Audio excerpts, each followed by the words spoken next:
Why the Philippines should never say yes to China on oil exploration in the West Philippine Sea. Welcome to Morning Coffee Thoughts. This episode covers why the Philippines should never agree to joint oil and gas exploration with China in the West Philippine Sea. We break down the Malampaya context, the Supreme Court ruling, China's trap offer, and why the economic and political logic doesn't hold. Let's begin. Section 1. The Malampaya context people get wrong. Before anything else, let's fix something that keeps getting repeated inaccurately. You've probably seen articles saying Malampaya powers 40% of Luzon and is about to run dry by 2027. That framing is outdated. As of 2024 and 2025, Malampaya supplies roughly 20% of Luzon's electricity, based on official figures from Prime Infra and confirmed by President Marcos himself in mid-2025. The 40% figure comes from the project's peak years in the early 2000s, and when it appears in current writing, it usually refers to natural gas as a share of Luzon's power mix, not total electricity. The 2027 depletion story has also changed significantly. Service Contract 38, Malampaya's operating license, was renewed in May 2023, extending operations to 2039. Phase 4 drilling is underway, and in January 2026, President Marcos announced the Malampaya East 1 discovery, 98 billion cubic feet of new gas, the first domestic discovery in over a decade. Here is what we shouldn't ignore about this timing. China has been pushing hardest for joint exploration in the WPS exactly when the Philippines is finding gas on its own.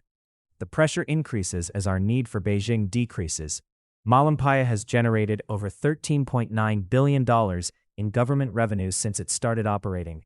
All of that under a service contract where the Philippines remained fully in control. That model works. The question is why anyone would want to abandon it. Section 2. The Supreme Court already answered this. On January 10, 2023, the Philippine Supreme Court voted 12-2-1 to declare the joint marine seismic undertaking unconstitutional and void. The JMSU was a 2005 tripartite agreement between the Philippine National Oil Company, China National Offshore Oil Corporation, and Vietnam's Petro-Vietnam. It covered 142,886 square kilometers of the South China Sea, roughly 80% of which fell within the Philippine EEZ. The court ruled it violated Section 2, Article 12 of the 1987 Constitution, which requires that exploration, development, and utilization of natural resources stay under full state control, with any foreign participation capped at 40% at most.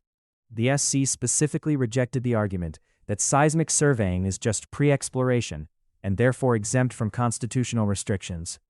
The court ruled that exploration covers the search for petroleum in both its ordinary and technical senses. There is no legal workaround. You cannot relabel a survey as research to get around the Constitution. The motion for reconsideration was denied with finality on July 4-5, 2023. So when government officials float the idea of joint exploration with China, they're talking about something the Supreme Court has already struck down. That's not a negotiating position. Legally, it's a dead end. The constitutional model that works is the service contract. The state owns the resource. The foreign company comes in as a contractor, contributes capital and technology, and takes a minority share of net proceeds. That's how Malampaya ran for decades. Section 3. The offer China is making and why it's a trap. China consistently refuses the service contract model. Accepting a subcontractor role under Philippine law would mean submitting to Philippine jurisdiction, which is a de facto acknowledgement that Manila has sovereign rights over the territory. Beijing will not do that. What China proposes instead is state-to-state co-development, a joint development zone, co-ownership of the resource. This matters because of the 2016 PCA arbitral award. On July 12, 2016, the Permanent Court of Arbitration ruled that China's 9-line has no basis in international law. Reed Beck, Mischief Reef, and Second Thomas Shoal were confirmed as falling within the Philippine Exclusive Economic Zone and continental shelf. China has no legitimate overlapping claim in those waters. A joint development zone is a legal tool for when two states have unresolved overlapping entitlements. Use it here and you're suggesting the dispute is still open. you're handing back the ground you won in The Hague. Beijing knows this.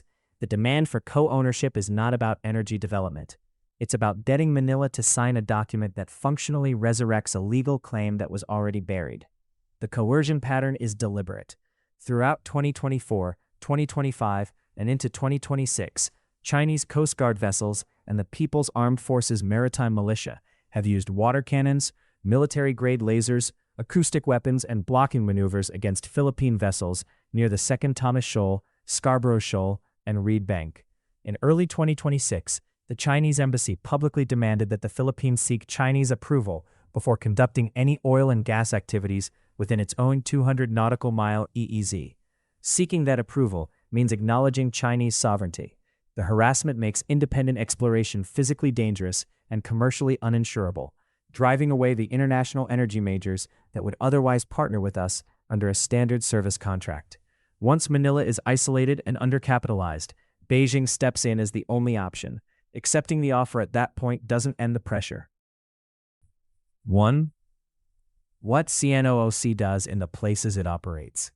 If there's any remaining argument that we should trust a Chinese state company to be a responsible partner in the Coral Triangle, the operational record ends it.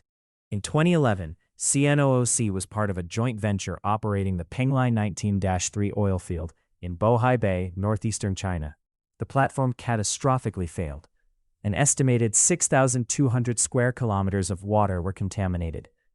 The 1.683 billion yuan compensation fund that was eventually established excluded entire provinces of affected fishermen and tourism operators in Shandong and Tianjin. Hundreds of victim claims were rejected or stalled in Chinese courts because plaintiffs couldn't prove a direct link between the spill and their specific losses. In Uganda, CNOOC's Kingfisher Oil Project and the associated East African crude oil pipeline have been linked to forced evictions, air and noise pollution, water contamination risks, and the arrest and detention of environmental defenders and students who protested the project. The West Philippine Sea is part of the Coral Triangle, the global epicenter of marine biodiversity, hosting nearly 80% of the world's coral species. Fish stocks in the South China Sea have already declined 70 to 95% since the 1950s, a local point of comparison. In February 2023, the MT Princess Empress sank off Naujan, Oriental Mindoro. The tanker was carrying 900,000 liters of industrial fuel oil. 7 marine protected areas were confirmed damaged. More than 27,850 fishers directly affected. That was one tanker in transit. A deep-water blowout from an offshore rig would be an order of magnitude worse. Section 5. The economic logic doesn't hold either. The case for a joint development agreement usually comes packaged as economic pragmatism. We need energy investment, China has capital. The problem is that Chinese state-owned enterprises don't operate on market logic. They operate as extensions of the Communist Party's strategic interests. Their investment terms are rarely subject to open competitive bidding or transparent auditing. The Malampaya service contract benchmark is 60% for the government, 40% for the contractor. That's the constitutional floor. A bilateral state-to-state arrangement negotiated under the implicit threat of resource denial will not hold that standard. Look at what happened to Laos. Massive Chinese-financed infrastructure under the Belt and Road Initiative left the country in a debt position so severe that by 2023, debt servicing obligations were consuming more than half of domestic government revenues. The WPS version of this doesn't require sovereign debt. The collateral is the resource itself. Lock the Philippines into a long-term opaque extraction pact, and Beijing gains a permanent veto over foreign policy. Section 6. What a real alternative looks like. The Luzon Economic Corridor gives us a blueprint. Launched in April 2024 by the leaders of the United States, Japan, and the Philippines, the LEC is designed to channel up to $100 billion in investments over the next decade through multilateral development banks and private sector partners. The United States committed $500 million in foreign military financing for Philippine defense modernization in 2024. Japan and Australia have signed reciprocal access agreements with Manila, and joint maritime patrols in the WPS are at an unprecedented tempo. That security umbrella is the thing that makes independent exploration viable. Private energy majors will not deploy capital into a conflict zone where their survey vessels get water cannoned. But as commercial exploration activities are synchronized with Allied naval and Coast Guard patrols, the calculus changes. The GME-1 discovery in January 2026 is critical here. The Philippines found new gas on its own under a fully Filipino-controlled service contract framework. That's the proof of concept. We don't need Beijing to drill in our own waters. Section 7. The political reality. Fisherfolk groups like Malampaya have been the loudest consistent voice against any accommodation with China in the WPS. Senators like Risa Hontiveros and Francis Pangilinan have drawn hard lines on transparency and UNCLOS compliance. The Supreme Court has already ruled. Former President Arroyo's administration never fully recovered from the public fallout over Chinese-funded projects and the JMSU. Duterte's pivot to Beijing produced almost no tangible economic gains while alienating the defense establishment. The political cost of capitulation has been demonstrated twice in recent memory. The administration that signs a joint development agreement with China will be tested in court, opposed in the Senate, and condemned in communities where fishermen know exactly what Beijing has been doing to their livelihoods. Section 8. Where this leaves us. The Philippines found new gas this year. We have a Supreme Court ruling that has already drawn the constitutional line. We have allied security architecture in place. We have a multilateral investment framework that provides an alternative to Chinese capital. The argument for joint exploration with Beijing was always weak. In 2026, it's hard to see what's left of it. What keeps the conversation alive is short-term pressure, the immediate pull of capital when you're looking at an energy deficit, and political actors who believe accommodation buys stability. It doesn't. The Bohai Bay fishermen can tell you what CNOOC's idea of accountability looks like. The Laotian government can tell you what Chinese debt feels like from inside it. And the fisherfolk in Mindoro, 3 years after the Princess Empress spill, are still living with what happens when the sea gets poisoned. The question I keep coming back to: how many times does the evidence have to accumulate before the answer is just no? That wraps up this reading from Morning Coffee Thoughts. This was voiced using AI, created for listeners who prefer audio while going about their day. If this made you think, share it forward.